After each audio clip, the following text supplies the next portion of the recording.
ఎవరితోనైనా మంచిగానే పలకరిస్తా, నా గురించి తెలిసిన వాళ్ళు ఎవరైనా అడుగు, అంతే తప్ప అట్లాంటిది ఏమో. నేను అసలు సెలబ్రిటీ లైఫ్ ఎంజాయ్ చేయకపోతే యాటిట్యూడ్ ఎక్కడి నుంచి వస్తా చెప్పు. ఇప్పుడు నువ్వు పిలిచావు, నేను దేని మీద వచ్చా, 2 వీలర్ వేసుకొని వచ్చా. నాకు నిజంగా యాటిట్యూడ్ ఉంటే కార్ వేసుకొని వచ్చి శివ ఎక్కడమ్మా ఎట్లా ఉంటారు వాళ్ళందరినీ చూశాను నేను. నాతో పాటు వర్క్ చేసిన వాళ్ళు ఉంటారు కదా, సెలబ్రిటీస్ ఎప్పుడు కూడా జనాల దగ్గర సెలబ్రిటీలా బిహేవ్ చేయాలి. సెలబ్రిటీల దగ్గరే సెలబ్రిటీలా బిహేవ్ చేసి సెలబ్రిటీలు చూశాను నేను. యాటిట్యూడ్ నా ముందు వస్తా, భాస్కర్ మామూలు మాట్లాడచ్చు కదా, ఏంటి ఇలా వచ్చు, ఆడెవడో కాదు నాతో పాటు పనిచేసినోడే ఇలా ఉంటాడు.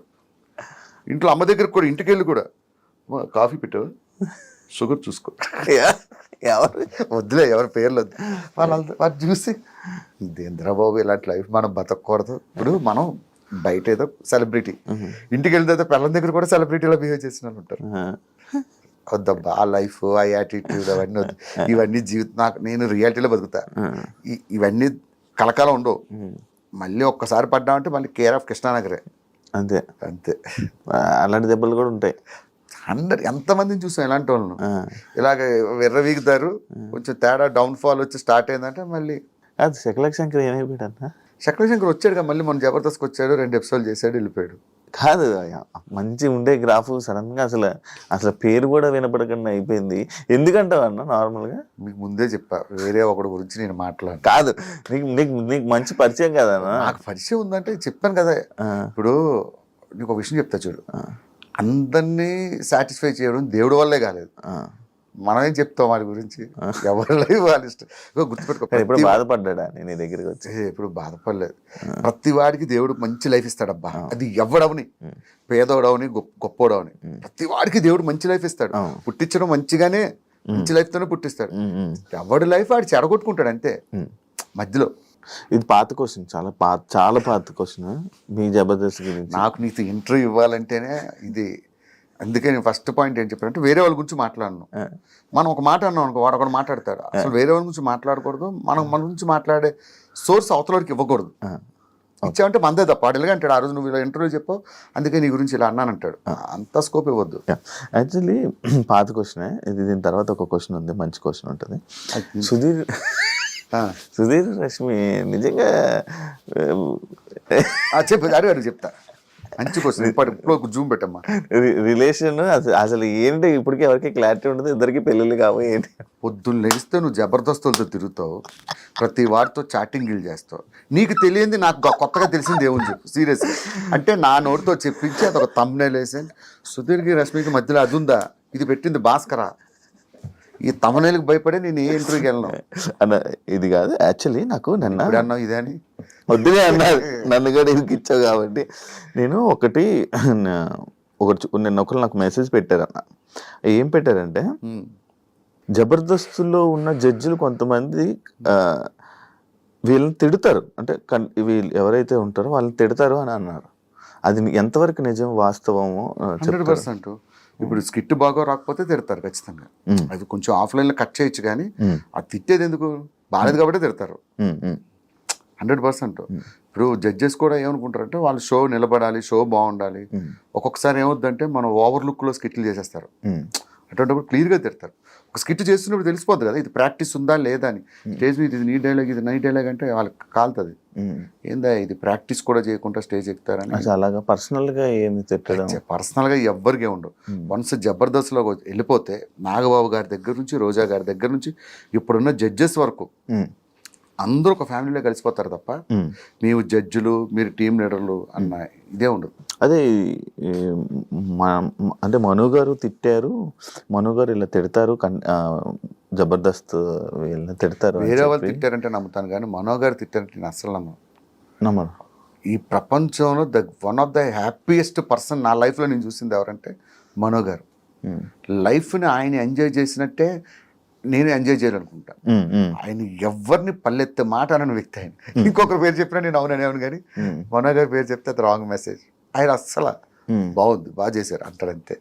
ఇంకొక మాట మాట్లాడరు. ఇదంతా ఫేక్, అన్ని ఫేక్. కామెంట్లు పెట్టించుకోవద్దు. కామెంట్ కాదు, జబర్దస్త్ చేసిన ఒక పర్సనే. నా చేసి ఆడు జబర్దస్త్ చేసి ఉండడు, మందు కొట్టి చేశాను అనుకుంటున్నాడు. కాదండి, కాదు చెప్పాను కదా, మనో గారి పేరు చెప్పడమే రాంగ్. ఆయన ఇప్పటికొచ్చి భాస్కర్ ఏది ముద్దపప్పులో ఆవకాయ వేసుకొని తింటే ఎలా ఉంటుంది, బిర్యానీలో గోంగూర పచ్చడి వేసుకొని ఎలా తింటుంది, ఇలాంటివి చెప్తారు ఆయన ఎప్పుడు. ఇంకా అలాంటిది అస్సలు వాటి గురించి మాట్లాడు. బ్రో నీకు జబర్దస్త్ ఇలాంటి జబర్దస్త్లో ఉంటావా, ఎప్పటికైనా దానికి బ్రేక్ ఇచ్చే ఛాన్స్ ఏమైనా ఉందా? లేదు, నాకు నా అంబిషన్ ఏంటంటే ఉన్నంతకాలం ఆ షోలో చేయడం, మంచి పేరు తెచ్చుకోవడం. జబర్దస్త్ లేకపోతే నెక్స్ట్ వేరే అదర్ స్టెప్. ఇంకొక ఇదేం లేదు, ఇంకొకటి ఏముంది, దీని తర్వాత నెక్స్ట్ ఏదో ఒకటి ఉంటుంది కదా, నెక్స్ట్ లెవెల్ ఏదో ఒకటి వస్తుంది, దాన్ని చేసుకుంటూ పోవడమే. ప్రస్తుతం కదా నేను జబర్దస్త్ వదిలే ప్రసక్తే లేదు. ఉన్నంతకాలం ఆ షోని కాపాడడానికి ట్రై చేస్తాం, నేనే కాదు అందరం కలిపి.